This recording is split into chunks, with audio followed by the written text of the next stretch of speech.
오늘은 인문학개요 5번째 시간입니다. 제목은 인문학을 어떻게 할까 것에 관련됐는데 제가 내가 역사다 라고 붙여보았습니다. 그리고 부제 비슷하게 미시인문학의 괴력 이런 걸 붙여봤어요. 얼마 전 왕사남, 왕과 사는 남자가 큰 흥행을 거두었죠. 관객 수가 1600만 명이 넘었다 그래요. 엄청난 인기를 끈 겁니다. 저는 그 영화를 좀 일찍 본 편인데 저도 거기서 굉장한 감동을 받았습니다. 제가 거기서 감동받은 이유는, 그리고 그게 아마도 그 영화가 성공하게 된 이유라고 생각되는데요.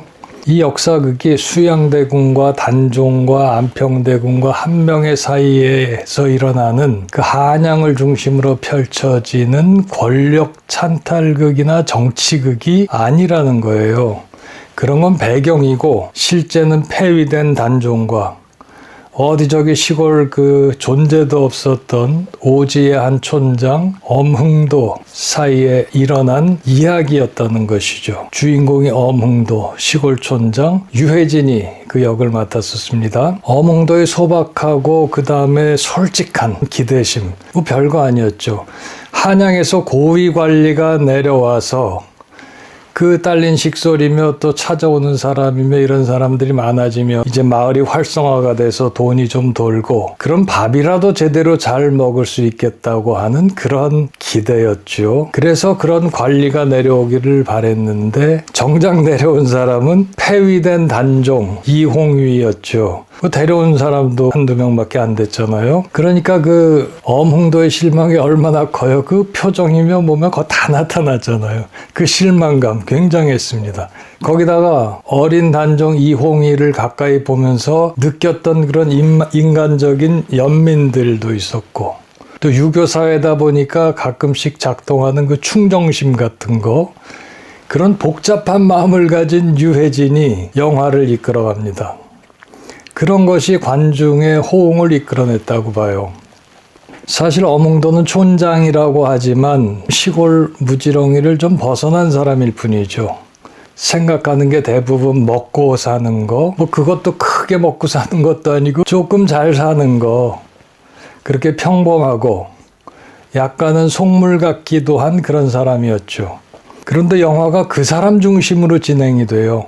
별거 아닌 누구나 일 수 있는 사람의 기대, 실망, 흥분, 분노, 연민, 슬픔, 그런 감정들에서 생겨나는 말과 행동들이 사건이 되고 스토리가 되고 영화가 되는 거죠. 영화가 되는 거라고 얘기했지만 사실은 역사가 되는 거라고 해도 다르지 않을 겁니다. 우리가 역사에서 그런 사람들을 무시하거나 외면해왔기 때문에 그렇지, 실제로 역사는 무수히 많은 그런 사람들이 살아오면서 만들어낸 거죠. 최소한 그런 사람들이 없으면 역사는 존재하지도 않았을 겁니다.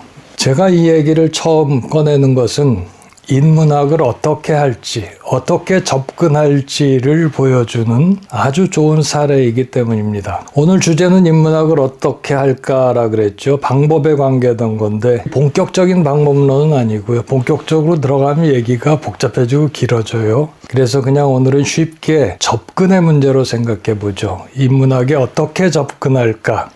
저는 두 가지가 중요하다고 보는데 그것도 한 번에 하려면 길어져요. 그래서 오늘은 한 가지만 하고 나머지는 다음 시간에 합니다. 저는 우선 인문학을 미시적으로 접근해야 한다고 봅니다. 보통 거시, 미시 그렇게 말하잖아요. 매크로, 마이크로, 거시경제학, 미시경제학 그런 식으로 구분하는데, 인문학은 미시인문학, 마이크로 휴머니티즈가 되어야 한다는 거죠. 주제들을 가까이서 보고 작게, 작은 걸 본다는 것입니다. 작은 걸 보려니까 가까이 가야 하고 가까이 가야 작은 걸 볼 수 있죠. 그래서 그 얘기가 그 얘기일 수 있어요. 하지만 좀 다르기도 해요. 제가 미시적으로 보는 이유는 중요한 것들이 있어요. 우선 그냥 얼핏 생각하기에 사람들이 그동안 주로 매크로한 것, 큰 것 위주로 봐왔기 때문입니다. 크고 거창하고 그래야 뭔가 하는 것 같죠. 인간이 무엇인지, 인식론이 무엇인지, 형이상학, 해석학, 실존주의 뭐 그런 거와 관계된 큰 주제들이에요. 역사에서도 왕이나 왕조, 위인들, 정치, 혁명 뭐 이런 거, 그런 걸 주로 많이 봐왔습니다. 그렇게 굵직굵직한 주제인데 그런 게 필요하긴 합니다. 큰 걸 알아야 작은 걸 알 수 있고, 뭐 숲을 봐야 나무를 아는 것과 똑같은 거예요. 망원경을 가지고 멀리서 크게 봐야 전모가 파악이 되기 때문에 그것도 필요하고 중요하긴 해요. 그렇게 해야 합니다. 하지만 그게 다는 아니라는 거예요. 첫 시간에 제가 인문학은 인간과 인간 현실을 다루는 거라고 했잖아요. 인간은 아주 다양하고 개체적이에요. 인간이 하는 것은 굉장한 것들도 있지만 별거 아닌 것들도 굉장히 많습니다. 대부분이 별거 아닌 것들이죠. 아무것도 아닌 것처럼 생각되는 것들. 인간은 그런 걸 해오면서 살았고 지금도 그런 걸 하고 있고 앞으로도 그런 걸 하면서 살게 될 것입니다. 우리 후손으로 내려가 봐도 별거 없다 하는 것이. 왜냐하면 바로 그런 게 인간이고 인간이 하는 게 그런 거기 때문에 그래요. 근데 왜 그런 걸 안 보느냐 하는 것이죠. 인간이 무슨 거창한 생각을 하는 게 아니에요. 그냥 평범하고 흔하디 흔한 별거 아닌 생각들을 하면서 살죠. 그런 사소한 것들 속에서 사람들은 웃고 울고 느끼고 행동하고 심지어는 목숨까지 걸어요. 어몽도 바로 그런 경우 아니겠어요? 사소한 일들을, 별거 아닌 일들을 이렇게 저렇게 참 다양하게도 때로는 재미나게도 때로는 눈물나게도 했고 하고 있어요. 그런 것들이 생각을 만들고 삶을 이루고 역사를 이루고 인간을 만들었던 것입니다. 사상도 만들어요. 아무것도 아닌 사람들을 보고 사람들을 접하면서 생각나고 느꼈던 것들을 가지고 위대한 철학을 만드는 거예요. 철학이라는 것은 고고하고 순수한 세계, 정신세계 속에서 일어나는 것 같이 생각되죠. 하지만 현실이 중요한 계기가 되고 영향을 미칩니다. 아마도 인간의 현실과 유리된 철학은 없을 거예요. 그게 잘 전면에 드러나지 않아서 그렇지, 그리고 정도의 차이가 있어서 그렇지 현실의 인간을 반영합니다. 저는 그 중에서도 토마스 홉스 높이 평가하는 편이에요. 몇 가지 점에서 그래요. 여기 대해서도 나중에 보겠습니다만은 재밌어요. 홉스가 리바이어던, 그게 1651년 작품, 만인에 대한 투쟁이라고 말한 걸로 유명하죠. A war of all against all 이라는 거예요. 경험론자예요. 홉스는 일상생활에서 만나는 수없이 많은 사람들을 관찰하고 경험한 결과를 정리하고 그 결과를 사회에, 국가에 적용하고 응용한 거라고 할 수 있어요. 그가 만났던, 그가 경험했던 사람들은 보통 사람들이에요. 조금 과하게 말하면 시장 바닥에서 수없이 마주치는 인간 군상들이었죠. 홉스는 나중에 인간은 인간에 대해 늑대라고도 했죠. Man is a wolf to man. 이 사소한 이익에 울고 웃고 싸우고 속이고 뒤통수 치고 자기가 살기 위해서 남들을 죽이는 그게 인간이라는 거예요. 물론 그게 다는 아니지만 그런 면이 있잖아요. 대개는 그렇잖아요. 또 그럴 수도 있고요. 지금 우리가 살기가 참 여유가 있고 또 좀 괜찮은 편이라 그렇진 않은데 다들 형편이 나빠지고 먹고 살기가 정말 힘들어지면 그렇게 돼요. 그렇게 될 수밖에 없는 거죠. 역사도 그렇고 철학도 그렇고 인문학은 그런 사소한 사람들, 사소한 일들, 별거 아니라고 생각되는 일들, 작은 사람들 무시할 수가 없어요. 외면하면 안 되죠. 왜냐하면 그게 인간이고 인간 현상의 대부분이기 때문이에요. 인간과 인간 현상을 연구한다는 인문학이 그런 걸 안 볼 수가 없어요. 그런데 흔히들 외면하고 무시했습니다. 그 중요성을 몰랐던 것이죠. 그래서 20세기에 한 학파가 등장해요. 아주 혁명적인 변화를 가져왔습니다. 역사학에서요. 아날학파, 에콜 데 자날, 류시앙 페브르라든지 마크 블로크라든지 그리고 페르낭 보코델 같은 뛰어난 학자들이 이제 그런 사조를 성공시켰습니다. 다행이랄까요? 제가 다 읽어봤던 학자들이에요. 프랑스에서나 한국에 돌아와서도 제 책이나 논문 같은 데서도 인용했고요.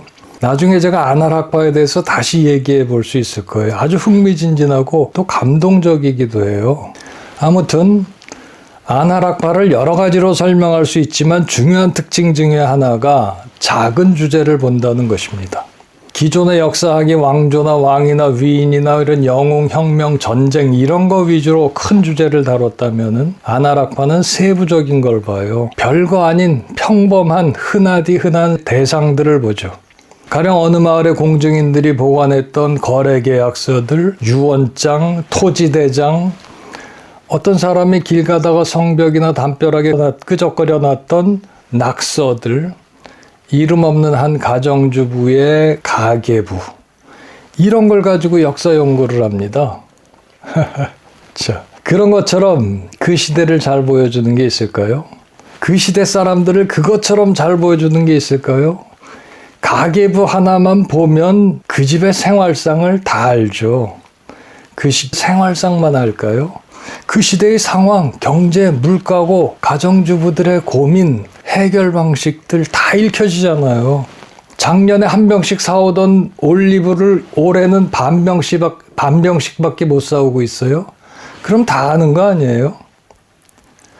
그런 것들이 그 사람들이 당시에 했던 일들이죠. 그들이 했던 생각이고 일이고 느꼈던 고민들이고 불안들이었기 때문에 그런 걸 보면 역사에서요, 사람이 사람 냄새가 난다고 할까요? 아주 친숙한 그런 것들을 볼 수가 있습니다.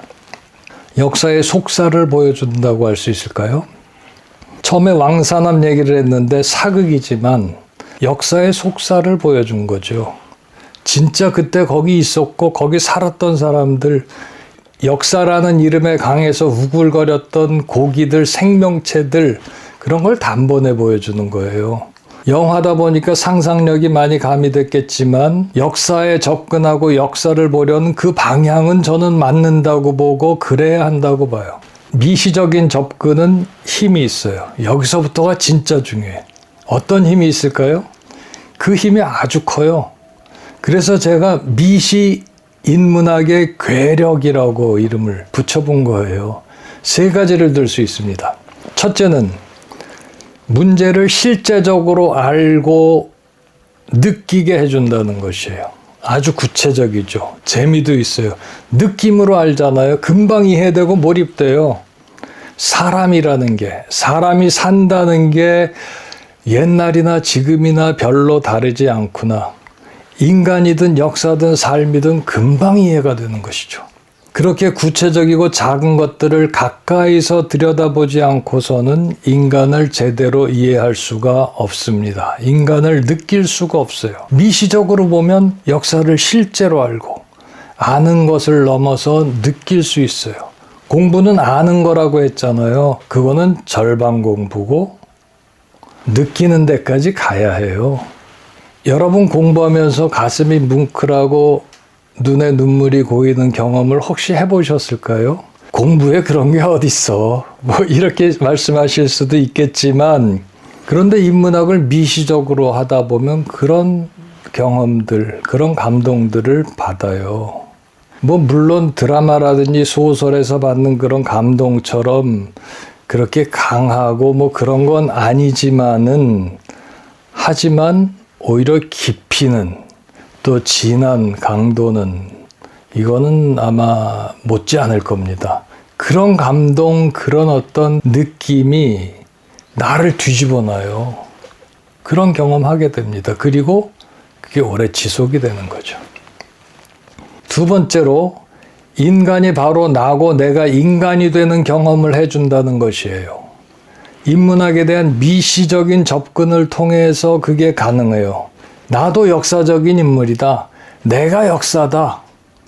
이거 굉장한 거 아닌가요? 이제까지는 그렇게 말할 수 있는 사람이 몇 명밖에 없었어요. 어쩌면 사람 같지 않은 사람들을 인간의 표상, 대표로 세워서 그런 사람들에게만 말할 권리를 주어왔던 건지도 몰라요. 근데 알고 봤더니 내가 역사야, 나도 역사야. 사람이 자기를 그렇게 긍정하게 됩니다. 인문학이 우리를 긍정하고 나를 긍정하게 해주는 거죠. 인문학을 그렇게 하면 자신을 받아들이고 당당하게 만들어줄 수 있어요. 그리고 역사를 의식하게 되고 책임적이 되고 그리고 어떤 점에서는 전면에 나서는 것을 주저하거나 두려워하지 않게 되죠. 내가 역사니까. 내가 역사인데 외면할 수 없어요. 참여하게 돼요. 세 번째로, 그래서 다른 사람들 보기를 예사롭지 않게 보게 해줍니다. 내 주변에서 보았고 보고 있고 볼 수 있는 것들이니까 다른 사람들도 나의 일부고 나도 다른 사람들의 일부라는 거를 알고 느껴요. 아주 진한 유대감, 동질감을 갖는 거죠. 시대를 넘어서, 공간을 넘어서 그렇습니다. 모든 사람들에게 그래요. 인류는 하나라는 의식도 그렇게 해서 가능해지는 거예요. 나는 사람들과 맺어져 있고 또 동류라는 거, 그 유대는 내가 인간이고 사람인 한 끊어지지 않는다는 것을 받아들이게 돼요. 그래서 사회와 역사에 책임져게 되고 참여하게 되는 거죠. 사람들의 문제가 결국 내 문제가 되고 내 자식들의 문제가 되고 하니까 외면할 수가 없어요. 인류의 문제, 사회의 문제를 나의 것으로 받아들인다 하는 것이죠. 아까 두 번째, 내가 역사다라는 것과 비슷한 얘기이지만 조금 초점은 다릅니다. 동료의식, 그 다음에 연대성, 동질감, 인류가 하나라는 어떤 이런 의식, 그거를 말하는 것이. 그런 게 인문학의 힘인데 미시적으로 할 때 그런 걸 훨씬 더 잘 할 수가 있어요. 또 그런 힘을 잘 발휘하고 또 생겨나게 할 수가 있습니다. 저는 유튜브 인문학 강의를 하면서 그렇게 해보려고 하죠. 미시적으로입니다. 그게 제 첫 번째 접근 방식이에요. 작은 주제들을 작게 잘라서 세부적으로 보려고 합니다. 그래서 실제에 다가가려고 하죠. 그런 걸 가급적 실감나게 또 재미도 있게 해보려고 하는데 마음 먹은 대로 잘 될지는 모르겠습니다. 최대한 그렇게 노력을 해보겠습니다. 다음 시간에는 인문학에 어떻게 접근할까, 제가 하려는 방법이 두 가지가 있다 그랬잖아요. 오늘은 한 가지 했고 두 번째 방식이 있어요. 아마 궁금하실지 모르겠어요. 학제간 연구, 또 융복합, 통섭, 뭐 그런 것들이 있는데 제가 선택하고 하려고 하는 건 어떤 건지 그런 걸 다음 시간에 말씀드리겠습니다. 고맙습니다.